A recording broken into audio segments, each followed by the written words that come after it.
সুপ্রিয় দর্শক ও সুধী, আসসালামু আলাইকুম, শুভ সকাল। সবাইকে পবিত্র মাহে রমজানের অনেক অনেক শুভেচ্ছা এবং আমন্ত্রণ জানিয়ে শুরু করছি বাংলা ভিশনের সরাসরি স্বাস্থ্য বিষয়ক সম্প্রচার মেডিনোভা ভালো থাকুন অনুষ্ঠানটিতে। আপনাদের সাথে থাকছি আমি ডক্টর মলি। দর্শক, বিগত পর্বগুলোতে আমরা কিন্তু রমজানটাকে কীভাবে ভালোভাবে পালন করব তার অনেকগুলো বিষয় তুলে ধরেছিলাম। সেই সাথে মহিলাদের স্বাস্থ্য সুরক্ষা এবং যারা প্রেগনেন্ট ওমেন ছিলেন, যারা ডায়াবেটিস পেশেন্ট এবং কিডনি রোগী ছিলেন, সবার জন্য কিন্তু আমরা কীভাবে করে রমজানটা ভালোভাবে পালন করবে সেটা নিয়ে কিন্তু কথা বলেছিলাম। আজকে রমজানের স্বাস্থ্য সুরক্ষার এই বিষয়টিতে একটা গুরুত্বপূর্ণ বিষয় তুলে ধরার চেষ্টা করব যে কীভাবে রমজানের আপনারা ভালো থাকবেন এবং সেই সাথে ঠান্ডা, কাশি বা অ্যাজমা বা লম্বা সময় যাদের শ্বাসতন্ত্রের সমস্যাগুলো রয়েছে তারা কিভাবে রমজানটাকে ভালোভাবে পালন করতে পারবেন সেই বিষয়টি নিয়ে আজকে কথা বলবো। আজকে বিষয়টা আমরা রেখেছি রমজানের স্বাস্থ্য সুরক্ষা, এবং এই বিষয়টি নিয়ে কথা বলবার জন্য আমাদের সাথে আজকে স্টুডিওতে উপস্থিত আছেন doctor SM. Abdullah Al Mamun, senior consultant ও কোঅর্ডিনেটর, রেসপিরেটরি মেডিসিন বিভাগ, এভারকেয়ার হসপিটাল। দর্শক, আমাদের আজকের অনুষ্ঠানটি সরাসরি সম্প্রচার করা হচ্ছে। আপনারা চাইলে রমজানের যে কোনো বিষয় নিয়ে এবং সেই সাথে হাঁচি, ঠান্ডা, কাশি লম্বা সময় ধরে চলছে বা সিওপিডি বা সেই সাথে অ্যাজমার সমস্যা আছে, তারা কিভাবে আসলে কখন ইনহেলার নেবেন বা কিভাবে নেবুলাইজ করবেন বা কি করবেন, কখন ওষুধ খাবেন, সেগুলো সমস্ত বিষয় নিয়ে কিন্তু সরাসরি ফোন করে কথা বলতে পারেন আমাদের স্ক্রলে দেখানো নাম্বারে, এবং সেই সাথে ফেসবুক থেকে সরাসরি দেখতে লগ ইন করতে পারেন www.facebook.com/banglavision এই লিঙ্কটিতে। চলুন দর্শক, আজকে আলোচনা শুরু করা যাক। আমি স্যারকে শুরুতে অনেক ধন্যবাদ জানাচ্ছি স্যার আমাদের সাথে রমজানের এই সময়টিতে এসে জয়েন করার জন্য। ধন্যবাদ ডক্টর মলি আপনাকে, এবং এই রমজানের সকালে আজকে আমি সকল আপনাদের সামনে উপস্থিত হতে পেরেছি, সেজন্য আল্লাহর কাছে আমি শুকরিয়া আদায় করছি এবং বাংলা ভিশনের সকল দর্শক শ্রোতাকে আমাদের অনুষ্ঠান দেখার জন্য আমন্ত্রণ জানাচ্ছি। স্যার, যেহেতু আমরা ফার্স্টে বললাম কি যে আমরা রমজানের স্বাস্থ্য সুরক্ষা নিয়ে কথা বলবো এবং সেই সাথে পরবর্তীতে শ্বাসতন্ত্রের নানা ধরনের সমস্যাগুলো নিয়ে বলবো। এই রমজানে যেহেতু আপনি একটা জায়গায় আছেন যেখানে কোঅর্ডিনেটর হিসেবে কাজ করছেন রেসপিরেটরি ডিপার্টমেন্টে, কি ধরনের সমস্যাগুলো নিয়ে আসে সাধারণত রোগীরা রমজানের শুরুর দিকে বা আগে, কি ধরনের অবজারভেশনগুলো তাদের থাকে? এমনি আমরা অন্য সময় যেমন পাই, এখন রমজানের সময় কিছু তো পরিবর্তন আসবে, কারণ রমজান তো আমরা জানি একটা আত্মশুদ্ধির এবং সংযমের মাস। এই সময়ে মানুষের জীবনে অনেক কিছুর পরিবর্তন আসে, বিশেষ করে তাদের খাদ্যাভ্যাস, তাদের ঘুমের এবং তাদের যে দিনের যে কর্মঘণ্টা, এটার সব মিলে একটা পরিবর্তন আসে ব্যাপক। এই পরিবর্তনের সাথে সাথে মানুষের হসপিটালে আসা বা কর্মক্ষেত্রে যাওয়া সব কিছুর মধ্যে একটা পরিবর্তন আসে, এবং কোনো কোনো ক্ষেত্রে আমরা দেখি তাদের যে মানে অসুখ বিসুখ এগুলোর মধ্যে অনেকটা পরিবর্তন আসে। যেমন অন্য সময়গুলোতে রোজার পূর্বে যে রোগীগুলো আমাদের আউটডোরে বা ওপিডি ক্লিনিকে প্রতিদিন যেমন আসতো যেগুলো, এবং তাদের মধ্যে একটা অংশ থাকে আমাদের দীর্ঘদিনের ক্রনিক ডিজিজগুলো, তাদের একটা ফলো আপ চেক আপ থাকে, এবং কিছু আছে অ্যাকিউট পেশেন্ট। কিন্তু এখন আমরা যখন রমাদানের মধ্যে দেখছি যাদের খুব বেশি প্রয়োজন না হলে কিন্তু তারা হসপিটালে আসছে না, এবং যারা আসছে অ্যাকিউট কেসে কিন্তু এখন বেশি আসছে এবং অল অন সাডেন আসছে, এবং যাদের সিভিয়ারিটি বেশি, একটু বাসাতে চেষ্টা করেও থাকতে পারছে না ট্রিটমেন্ট করেও। অনেক ক্ষেত্রে তো রোগীরা যেমন বাসাতে একটা অংশ ট্রিটমেন্ট চালায় বা স্থানীয়ভাবে ট্রিটমেন্ট করে, তারপরে হয়তো আমাদের বিশেষজ্ঞ ডাক্তারদের চেম্বারে টারশিয়ারি লেভেলে আসে। হ্যাঁ, সেটা অন্য সময়, এবং বাকি যে আমাদের 11 মাস সেখানে তো এরকম চলে। কিন্তু রমাদানের সময় যাদের একটু কষ্ট কম আছে বা মেইনটেনেন্স থেরাপিতে যারা ভালো আছে, তারা কিন্তু এখন অনেকেই দেখা যায় তাদের রুটিন ফলো আপের ডেটও আছে, সেখানে দেখা যাচ্ছে অনেক পেশেন্ট অ্যাবসেন্ট থাকতেছে, কারণ তারা আসলে তাদের বড় একটা সমস্যা নেই। কিন্তু এর ফলে ওই জায়গাগুলো ফিল আপ হচ্ছে আমাদের অ্যাকিউট বা পেশেন্টগুলো দিয়ে, যাদের হঠাৎ করে শ্বাসকষ্ট বেড়ে গেছে, হঠাৎ করে তাদের বুকে ব্যথা, অন্যান্য কষ্ট, এই রোগীগুলো আমাদের সাধারণত ওপিডিতে আসছে। আর ওপিডিতে এখন কিন্তু অন্য সময় রমাদানের সময় আমাদের টাইমিংটা একটু 1 ঘন্টা কমায় রাখা হয় সব জায়গাতে, আমাদের এভারকেয়ার হসপিটালেও তাই। ফলে এই সময় আমরা যে রোগীগুলো আসে সাধারণত আমরা এই রোগীগুলোকেই অ্যাকোমোডেট করার চেষ্টা করি। স্যার, যেহেতু মানে অনেক সময় দেখা যায় রমজানের সময়টাতে প্রথম যে কনসার্নটা থাকে যে লম্বা সময় ধরে পানি না খেয়ে থাকা বা খাবার না খেয়ে থাকা, তো এক্ষেত্রে কি যাদের অনেক সময় দেখা যায় যে রেগুলার কিছু ওষুধ খাচ্ছিলেন তাদের ক্ষেত্রে তো কিছু চেঞ্জেস আসে, তো ওই জায়গা থেকে আপনাকে বলতে চান কিনা যে ওষুধগুলোকে আসলে যে আমরা এরকম গ্যাপ দিয়ে খাচ্ছি তাতে অসুবিধা হয় কিনা বা কোন ধরনের অসুবিধার সম্মুখীন হতে পারে কিনা? হ্যাঁ, আমাদের ওষুধ খাওয়ার যে টাইমিংগুলো মোস্ট অফ দ্য ক্ষেত্রে দেখা যায় যে 2 বার খেতে হয়। যাদের 2 বার খেতে হয় তাদের কিন্তু তেমন কোনো সমস্যা হয় না। আবার 3 বার যেটা খাওয়া হয় সেটাকে আমরা রমাদানের সময় যেহেতু আমাদের বডির মেটাবলিজম সিস্টেমটাও এটার সাথে সাথে চেঞ্জ হয়, আমরা 2 বার করলেও কোনো তেমন কোনো অসুবিধা হয় না। আমরা সেটাই সম্পূর্ণ চেষ্টা করি, বিশেষ বিশেষ ক্ষেত্র ছাড়া। যেখানে একদম খুব সিভিয়ার কন্ডিশন, যাদের শ্বাসকষ্ট অনেক বেশি বা যার জ্বর আছে, কাশি আছে, প্রচণ্ড কাশি হচ্ছে, কন্ট্রোল আসতেছে না, তাদের ক্ষেত্রে যখন এরকম 2বারের বেশি নিতে হচ্ছে বা কয়েক ঘন্টা পর পর 3-4 ঘন্টা বা 6 ঘন্টা পর পর নিতে হচ্ছে একদম রুটিনলি, তাছাড়া কন্ট্রোলে আসতেছে না, তাদের ক্ষেত্রে কিন্তু রোজা এই সময় রোজা ব্রেক করা এবং রোজা ভাঙ্গা তাদের সেই পরবর্তী তার কাদা আদায় করে নিতে পারবে। এটা একটা ব্যাপার আছে। আর যেটা বললেন যে পানি খাওয়ার ব্যাপারটা, এটা অবশ্যই একটা ইম্পর্টেন্ট জিনিস যে আমাদের শরীরের জন্য একটা নির্দিষ্ট পরিমাণ পানি প্রতিদিন আমাদেরকে খেতে হয়। 3-4 লিটার পানি তো আমরা খাই, এবং পানি আমাদের হাইড্রেশন করে, আমাদের স্কিনকে যেমন টাইট রাখে এবং আমাদের বডির সিক্রেশনগুলোকে একটা লিকুইফাই পর্যায়ে রাখে। কিন্তু রমাদানের সময় দীর্ঘ সময় আমরা অন্য ফুড তো নিই না, কিন্তু পানিও খেতে পারি না। অন্য সময় যেমন কেউ যদি ডায়েটিংও করে কিন্তু সে পানিটা খায়, অন্য খাবার খাচ্ছে না, কিন্তু যখন ইচ্ছা হলো পানি খেলো। কিন্তু আমাদের রমাদানের সময় আমরা যেহেতু এটা একদম আমাদের স্পিরিচুয়াল একটা ব্যাপার, যে আমরা এখানে কোনো কিছুই মুখে দেবো এবং আল্লাহকে ভয় করেই মানুষ এটা করে, সে একা থাকা অবস্থায় খায় না, কাজে পানি থেকে সম্পূর্ণ বিরত, প্রায় 12 থেকে 14 ঘন্টার সময় এরকম যায়। এর ফলে বডির সিক্রেশনগুলো কিন্তু ড্রাই হয়ে যায়। বিশেষ করে যাদের অ্যাজমা, সিওপিডি আছে, তাদের যে মিউকাসগুলো, আমাদের শ্বাসনালীতে এক ধরনের মিউকাস তৈরি হয়, এই মিউকাসগুলো ঠিক হয়ে যায়। এই মিউকাসগুলো ঠিক হয়ে গেলে তখন সেটাকে এক্সপেল আউট করাও বেশি কষ্টকর হয়, এবং এছাড়া শ্বাসনালীর ক্যালিবারগুলো কমে আসে এবং সহজে শ্বাসকষ্টটা বেড়ে যায়। এই জন্য এই ধরনের পেশেন্টদের ক্ষেত্রে আমাদের যেটা পরামর্শ হলো, আপনারা ইফতার থেকে শুরু করে সেহরি পর্যন্ত বারবার পানি খাবেন, কিছুক্ষণ পর পর পানি খাবেন, যাতে এই সারাদিন পানিটা কিন্তু অন্তত কিছুটা সময় রিজার্ভ রাখা যায় আমাদের শরীরে। কাজে পানিটা, প্রচুর পানি খেয়ে যদি এই সময়টা 3 থেকে 4 লিটার পানি এই সময়ের মধ্যে খেতে পারে, যাদের অন্য কোনো কন্ট্রাইন্ডিকেশন নাই পানি খাওয়ার ব্যাপারে, হার্ট বা কিডনি রোগী ছাড়া, তারা কিন্তু প্রচুর যদি পানি খায় তাহলে এই ব্যাপারটাকে ওভারকাম করা যেতে পারে, তাহলে তাদের শ্বাসকষ্ট বাড়বে না, সিক্রেশনগুলো ঠিক হবে না। অনেক ধন্যবাদ স্যার। যেহেতু স্যার রমজান নিয়ে আমরা আরও কথা বলবো অনুষ্ঠানের মাঝখানে, বাট যেহেতু আপনাকে আজকে আমরা পেয়েছি, এখন আসলে বসন্তকাল, স্প্রিংয়ের সিজনটাতে দেখা যায় যে ফুলের অনেক বেশি পোলেন গ্রেন থাকে বাতাসে, এগুলোতে অনেকের অ্যালার্জি হয়। তো সেই জায়গা থেকে কি অনেক রোগী আছে যে এই সময়টাতে আসলে তাদের অ্যালার্জি উদ্রেক হয় এবং আপনাদের কাছে আসছে, সেক্ষেত্রে আমরা সাজেশন কি দিয়ে থাকি? এটা বাংলাদেশে এখন তো স্প্রিং চলতেছে, আমাদের যেমন অন্য দেশে যদি আমরা চিন্তা করি, যে যেটা শীতপ্রধান দেশ আমেরিকা, কানাডা, এই সব দেশে যখন এই এপ্রিল মে আসে তখন এত বেশি চেরি ব্লুজম হয়, পোলেন কাউন্ট ভেরি হাই থাকে। আমাদের দেশে অপেক্ষাকৃত কম এই প্রবলেমটা।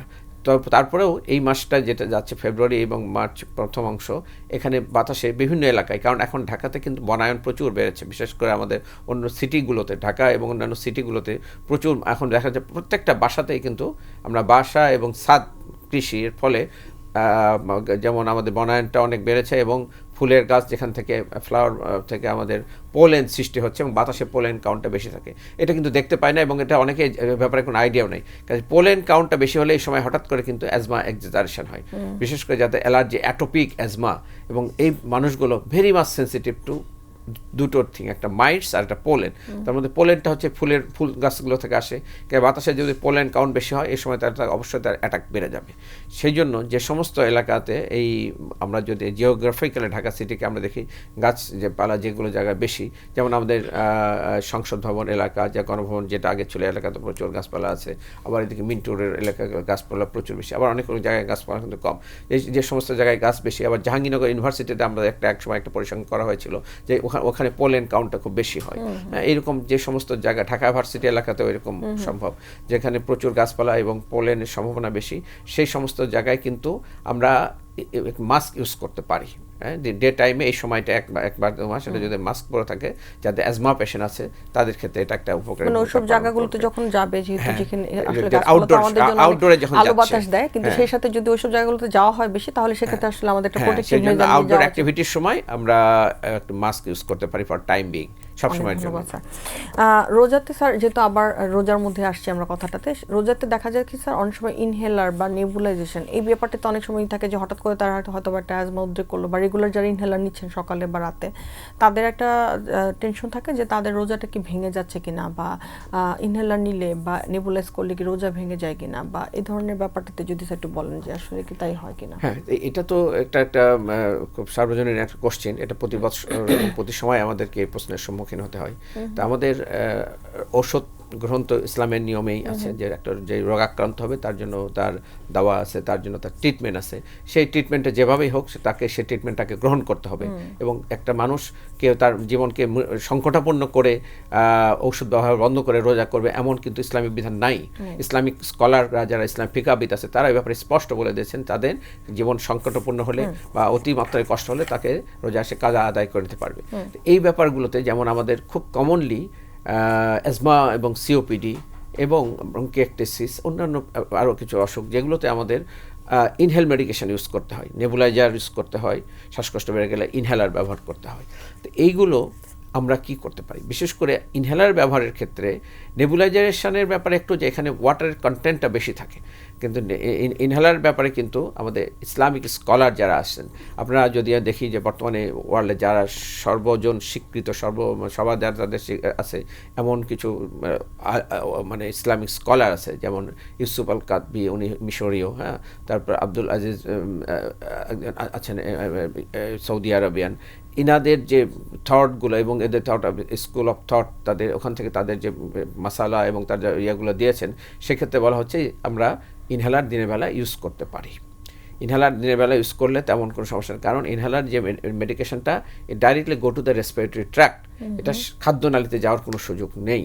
সেই জন্য একটা জিনিস সাথে যোগ করা হয় যে সঠিকভাবে ইনহেলার নিতে হবে, এমনভাবে নিতে হবে ইনহেলার যেন মুখে না পড়ে। আদৌ ইনহেলার নিয়মেই হচ্ছে এমনভাবে ইনহেল করা হবে, breathe in and breathe out, যেন ওষুধটা সরাসরি ইয়ার, আমরা তো শ্বাস নিচ্ছি, আমরা বাতাস থেকে শ্বাস নিলে না নিলে বাঁচতে পারবো না।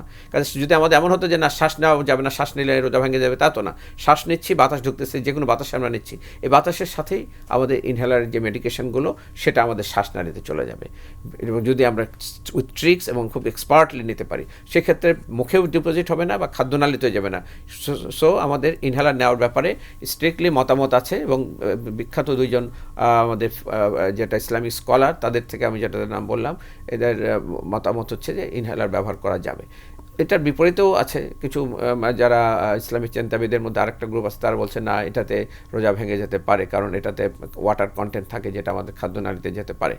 সব মিলে এবং সর্বজন যদি আমরা দুটা পাল্লায় মাপি, এবং ম্যাক্সিমাম যে ইয়েটা অপিনিয়নটা হচ্ছে রোজার সময় ইনহেলার ব্যবহার করা যাবে সঠিক নিয়মে। এটা হচ্ছে। অনেক ধন্যবাদ স্যার।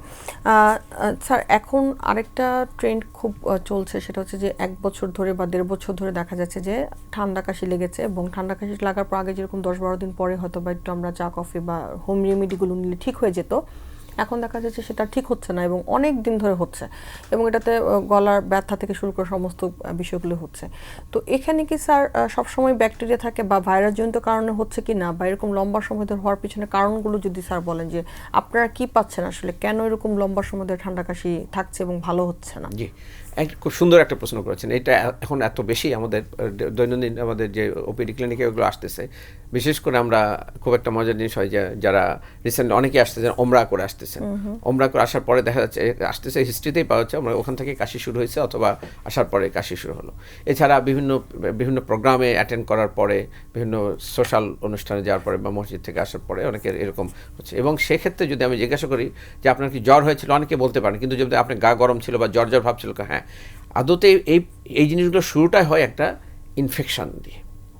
এই যে কাশিগুলো সেটা মোস্ট কমনলি এটা হলো ভাইরাল ইনফেকশন, এবং ভাইরাল ইনফেকশন মধ্যে influenza A virus, influenza B virus, corona ভাইরাসের বিভিন্ন সাব স্পেসিসগুলো আছে, respiratory syncytial virus, rhinovirus, এগুলো হচ্ছে কমন ভাইরাস যেগুলো আমাদের নেচারে খুব ডমিনেন্ট, এবং এগুলো ম্যান টু ম্যান ট্রান্সমিট হয়, একটা মানুষ থেকে একটা মানুষের মধ্যে ট্রান্সফার। কিন্তু এগুলো নেচারে বেশিক্ষণ আমরা যে কফ থুতো ফেললেও যদি সেটার সাথে এক্সক্রিট হয়, সেটা কিন্তু বেশিক্ষণ নেচারে থাকতে পারে না, ড্রাই হয়ে যায়, এবং কিন্তু এটা রিজার্ভার মূলত ম্যান। কাজে একটা মানুষের সাথে যার এই অসুখটা আছে, এই অসুখ হলে কী হয়, যখন একটা ভাইরাল ইনফেকশন হয় তখন কি হবে, তার হয়তো জ্বর একদিন, কখনো 2 দিন, এর বেশি সাধারণত থাকে না, অটোমেটিক্যালি তারপরে ভাইরাসটা এগেনস্টে বডি ইমিউনিটি তৈরি হওয়ার কারণে ঠিক হয়ে যায়। কিন্তু ভাইরাল ইনফেকশনে মোস্ট প্রবলেম যেটা হয় সেটা হলো আমাদের রেসপিরেটরি ট্র্যাক্টের সেন্সিটিভিটি বেড়ে যায়, হাইপার রেসপন্সিভনেস বেড়ে যায়, তাদেরই বাড়বে। যাদের অ্যাজমা সিওপিডি আছে তাদের খুব বেশি পরিমাণে বেড়ে যায়, আর যাদের অ্যাজমা বা সিওপিডি এরকম নেই তাদেরও বাড়ে, অল্প বাড়ে। এই হচ্ছে ডিফারেন্সটা। এই ফলে একটা যে পেশেন্ট যারা তাদের অ্যাজমা বা সিওপিডি বা শ্বাসনালীর সংবেদনশীলতা নাই, তারা যখন ফ্লু দ্বারা আক্রান্ত হচ্ছে তাদের দেখা যাচ্ছে উইদিন 1 উইক তারা সেটেল করে যাচ্ছে ব্যাপারটা, তাদের আর কাশি শেষ হয়ে যাচ্ছে। কিন্তু যাদের অ্যাজমা বা সিওপিডি তাদের ক্ষেত্রে প্রায় 3 সপ্তাহ বা ততোধিক সময় পর্যন্ত এটা প্রলং হচ্ছে, কারণ এয়ারওয়ে হাইপার রেসপন্সিভনেসটা অনেক মাত্রায় বেড়ে যায়। তাদের already existing airway hyper responsiveness আছে যেহেতু অ্যালার্জেন কারণে, তখন এটা বেড়ে যায়।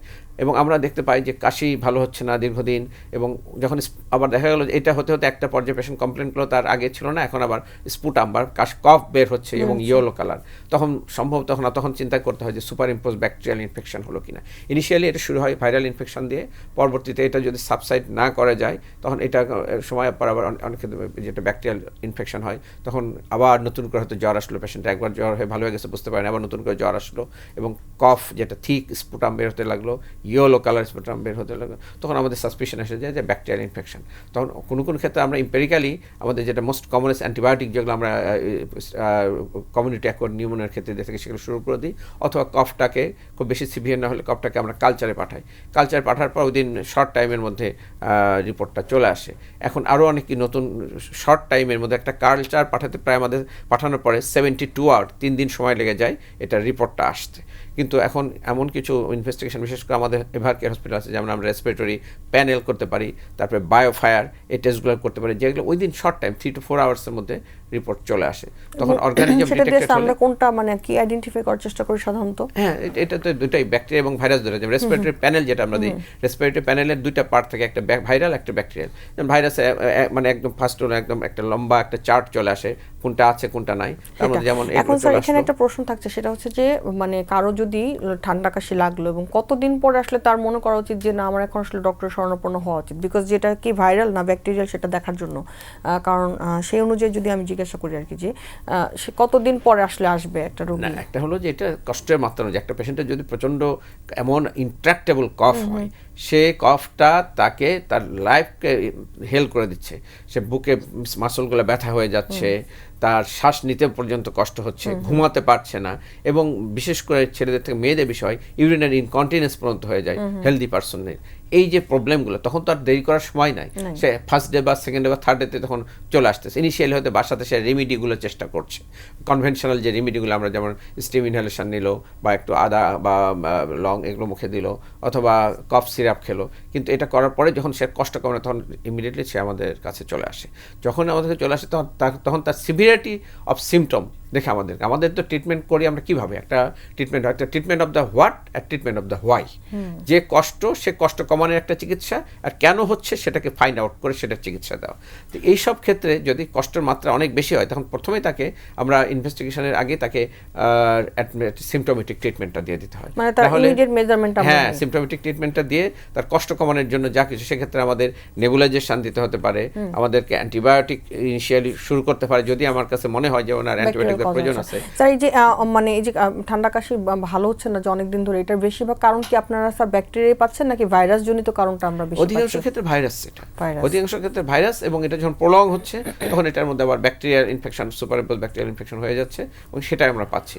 এবং এখন আমরা যদি শুধু এটা মাথায় রাখি তাহলে হবে না। যখন একটা পেশেন্টের আবার দেখা গেলো 3 সপ্তাহ বেশি বা কাশি কমতেছে না, 4 সপ্তাহ কাশি কমতেছে না, তখন আমাদেরকে অন্য কিছু চিন্তা করতে হবে। হ্যাঁ, তখন আমাদেরকে ক্রনিক ডিজিজ দেখা গেলো, সেটাও যদি আমরা না চিন্তা করি তাহলে মিস হয়ে যাবে।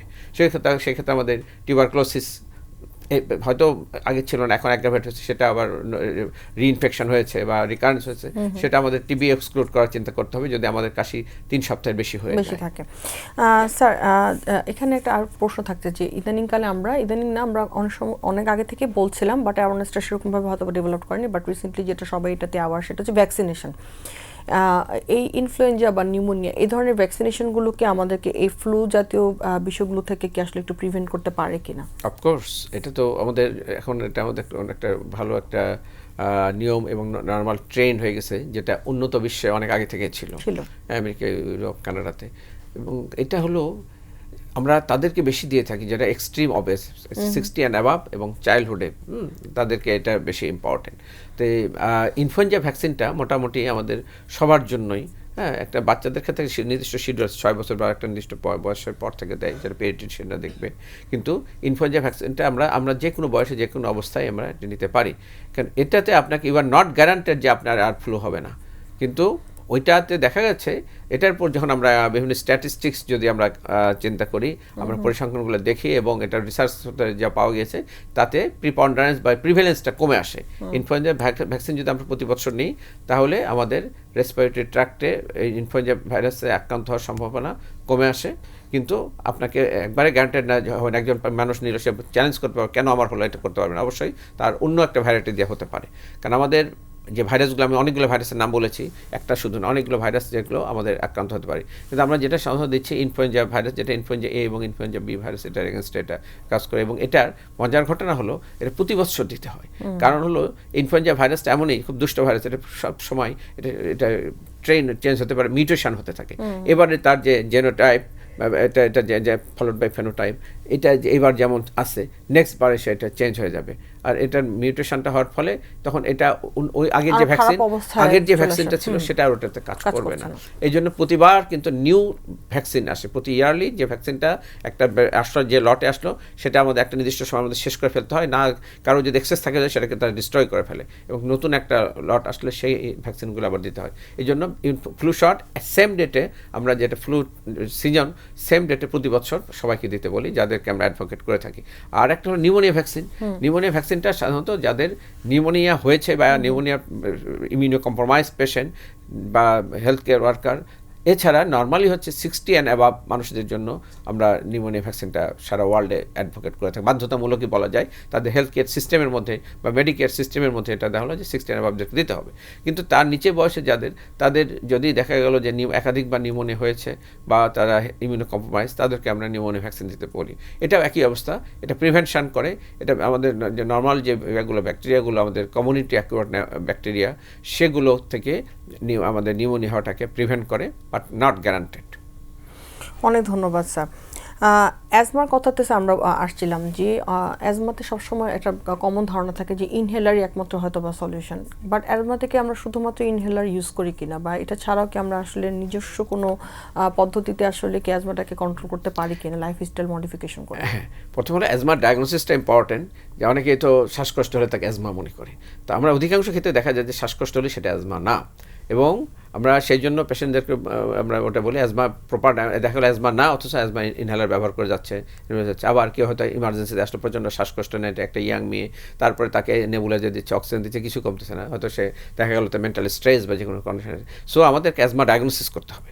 অ্যাজমা ডায়াগনোসিসের ক্ষেত্রে তার সব পরীক্ষা নিরীক্ষার চেয়ে তার ক্লিনিক্যাল হিস্ট্রি এবং family history is very important. যেমন আমি সবচেয়ে কমনলি যে সিমটম জিজ্ঞাসা করি, আমরা বিভিন্ন প্রোগ্রামে বলেছি হাঁচি, যার ছোটোবেলা থেকে একটা না ঠান্ডা গরম ধুলাবালি ধোঁয়া নাকে গেলে হাঁচি পায়, মাঝে মাঝে সর্দি লাগে, নাক বন্ধ থাকে, এবং they are more commonly their group of asthma patient. এবং তাদের ক্ষেত্রে আমরা যখন একটা সময়ে তার অ্যাটাক হবে তখনই শুধু তার শ্বাস নালীর চেপে আসবে, তখন এতে শ্বাসকষ্ট বোধ করবে, তখনই হয়তো আমরা লাং ফাংশন টেস্ট করলে আমরা পাবো যে তার স্পাইরোমেট্রিতে অবস্ট্রাকটিভ পাবো।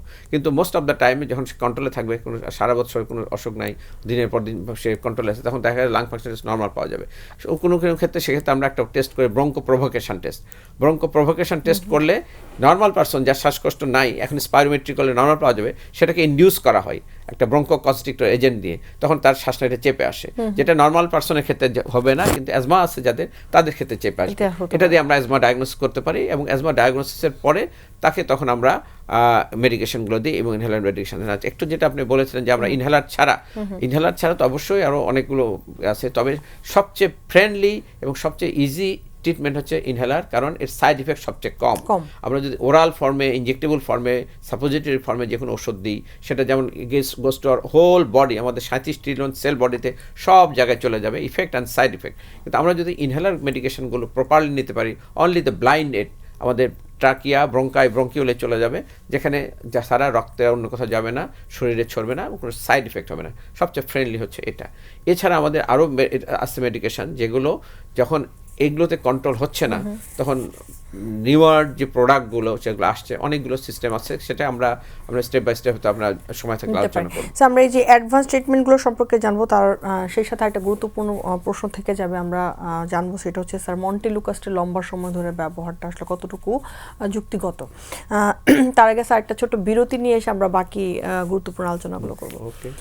সুপ্রিয় দর্শক, মেডিনোভা ভালো থাকুন অনুষ্ঠানটির এই পর্যায়ে সময় হয়ে এসেছে ছোট্ট একটি বিরতিতে যাবার। বিরতির পর ফিরে আসছি, থাকবেন আমাদের সাথে।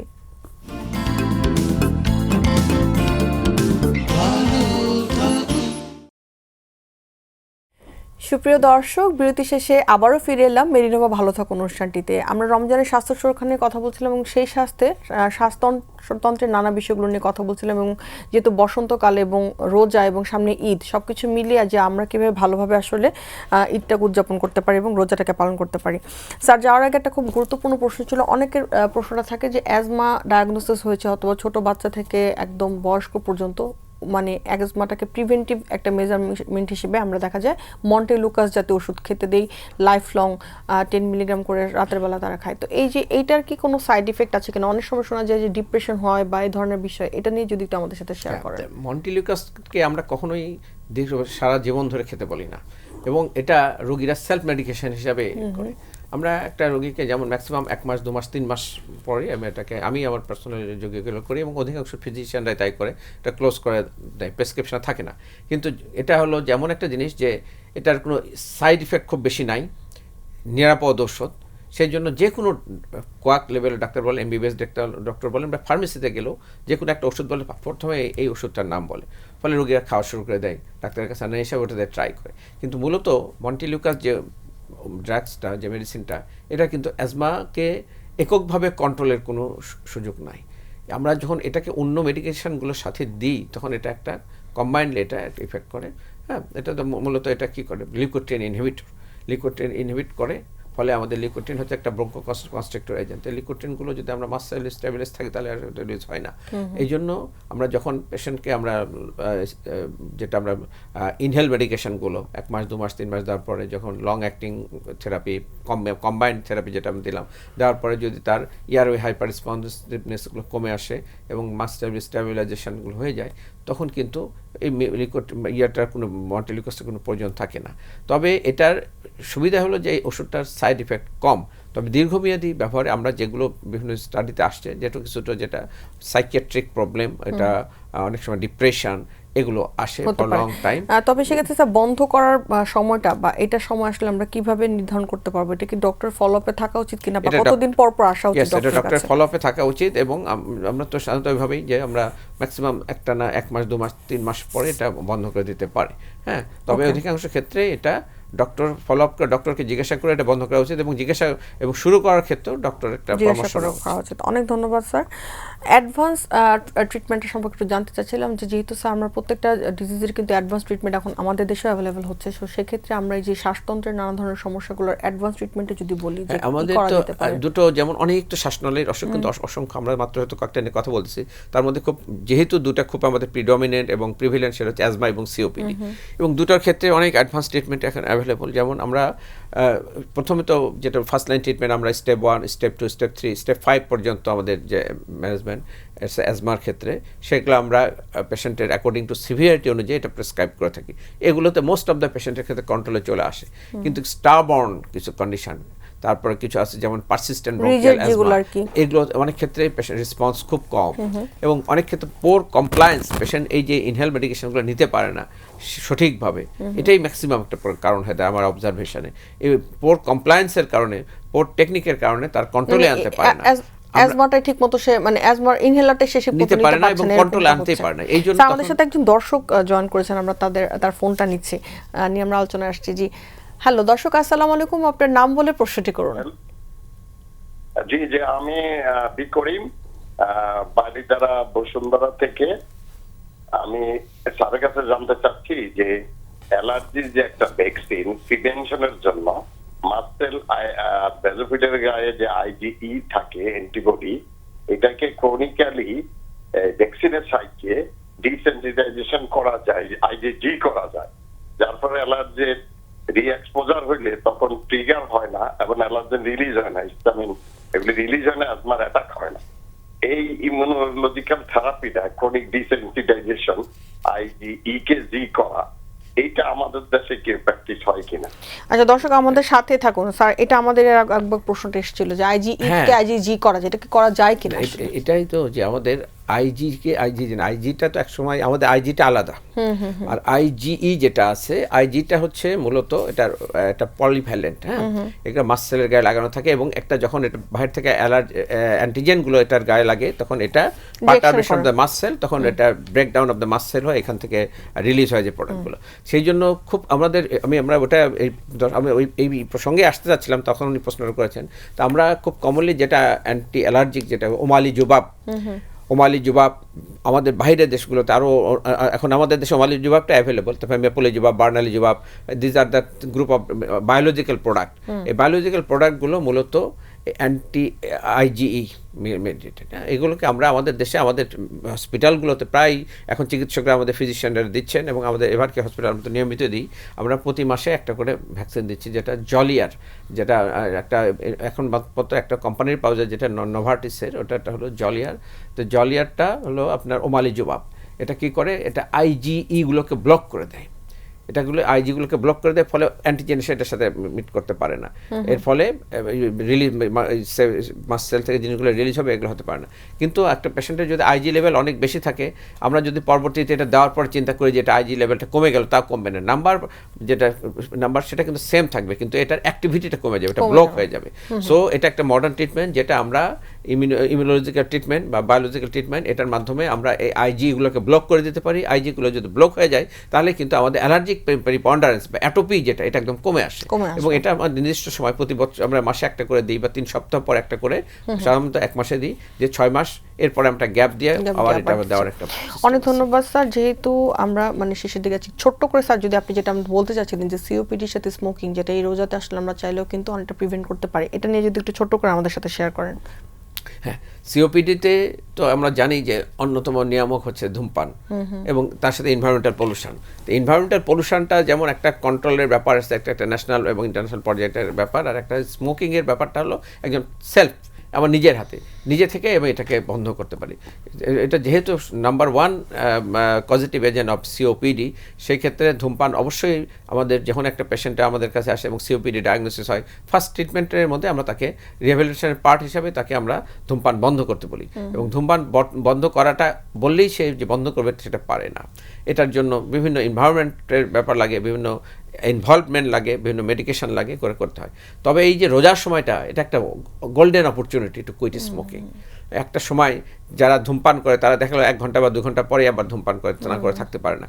কিন্তু এখন যে রোজা রাখছে, যে স্পিরিচুয়াল দিক থেকে, সে কখনোই এই রোজা থাকা অবস্থায় ধূমপান করে না, এটা প্রমাণিত। এবং সে যতই তার ধূমপানের আসুক, এবং যখন সে 1 মাস এই ট্রেনিংটা পাচ্ছে, সেটা পরবর্তী রোজার পরেও সে যদি এটাকে কন্টিনিউ করতে চায়, তাহলে এটা তাকে একটা বিরাট ভূমিকা পালন করে। সো এটা একটা বড় সুযোগ। আমরা সবাইকে অনুরোধ জানাবো, যারা স্মোক করেন, যাদের সিওপিডি পেশেন্ট, তারা এই সময় সুযোগটাকে কাজে লাগাবেন, তাহলে দেখবেন আপনার রোজার পরে আপনার ধূমপান না করে আপনারা থাকতে পারছেন। অনেক ধন্যবাদ স্যার।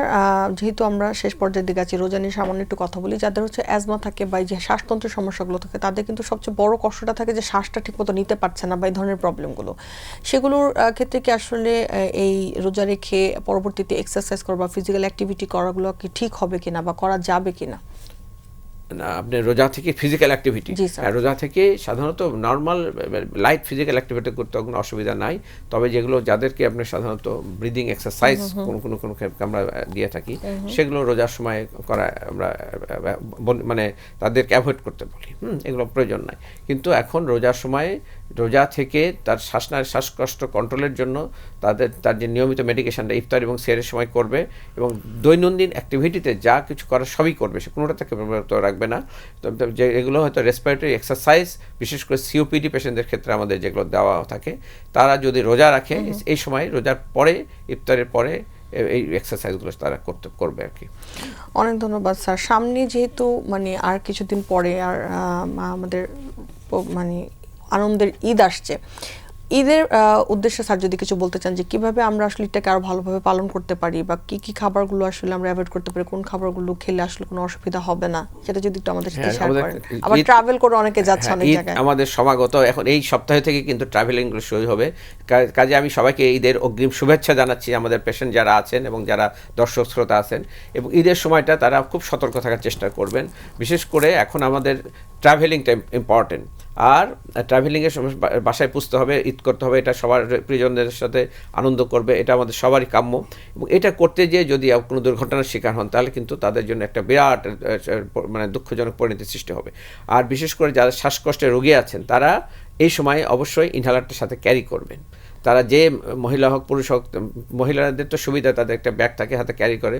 পুরুষ মানুষ যারা আছেন তারাও দরকার হলে পকেটে রাখেন, অথবা তার সঙ্গে যারা আছে তার কাছে একটা ইনহেলারটা রাখুন। বিশেষ করে যেটা রিলিভার ইনহেলার, যেটা সালবিউটামল টাইপের যে ইনহেলারগুলো, এটা কারণ যে কোনো সময় এখন প্রলংগেশন অফ দ্য পিরিয়ড, আমরা যখন জার্নি করব দেখা গেল যে অন্য সময় যেটা 3 ঘন্টা বা 4 ঘন্টা যাওয়া যেত একটা ঢাকা একটা ডিস্ট্রিক্ট থেকে আরেকটা ডিস্ট্রিক্টে, সেটা এই সময় লাগতো 12 ঘন্টা পর্যন্ত লেগে যাচ্ছে।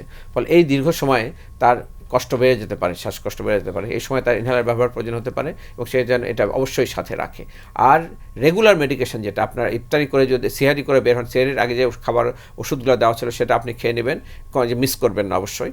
এবং পরবর্তীতে আপনি রোজা যদি অন দ্য ওয়ে তো আপনার ইফতারের সময় হয়ে গেল, তখন তো আপনাকে অন দ্য ওয়ে ইফতার করতে হচ্ছে, তখন করার পরে আপনি বাকি ওষুধটা খেতে পারবেন। ইন দ্য মিন টাইম এই সময়ে আপনার ইনহেলার মেডিকেশনগুলো, যেটা আপনাকে আমরা আগেও বলেছি যে আমরা সঠিকভাবে নিলে এটা রোজা ভাঙার কারণ হবে না, সেগুলো আমরা ব্যবহার করতে পারি। তাহলে সুন্দরভাবে কিন্তু আমরা আমাদের জার্নি করে আমরা বাসায় করতে পারি। এবং অনেক সময় দেখা যাচ্ছে যে গ্রামে কিন্তু অনেক ধরনের ওষুধ পাওয়া যায় না, সেই জন্য আসলে কিন্তু ব্যাকআপে অনেক এটাও একটা খুব সুন্দর আপনি উপস্থাপন করেছেন যে অনেক ক্ষেত্রে এই ওষুধগুলো পাওয়া যায় না, কারণ সাথে যেহেতু একটা অন্তত 1 সপ্তাহের মতো অনেকে বাসায় থাকবে, এই ওষুধগুলো তাকে একটা প্যাকেট করে নিয়ে যায়। এটা আমাদের অনেকের মধ্যে একটা টেনশন সৃষ্টি হয়ে গেছে। আমরা যেমন দেশে বাইরে যাওয়ার সময় আমরা কিন্তু ওষুধ সাথে নিয়ে নিই, সেরকম আমরা দেশের মধ্যে যখন একটা জায়গা থেকে একটা জায়গায় যাব, আমরা সেই কদিনের জন্য ওষুধগুলো আমরা সাথে নিব, যাতে ওখানে যেখানে গেলাম ইমিডিয়েটলি পাওয়া নাও যেতে পারে। এবং এই সময় অনেক সময় দোকান টোকান বন্ধ থাকে ঈদের সময়, কাজেই এই সময় আমরা নিজেদের প্রয়োজনীয় ওষুধগুলো গোছায় নেব এবং আমরা নিজেদেরকে সুস্থ রাখার চেষ্টা করব, যাতে এই অসুখের কারণে আমার ঈদটা যেন নিরানন্দ না হয়, আমরা সুন্দরভাবে পরিবারের সাথে সবার সাথে মিলে ঈদ করতে পারি, তাহলে আমাদের জীবনটা একটা উপভোগ্য হবে।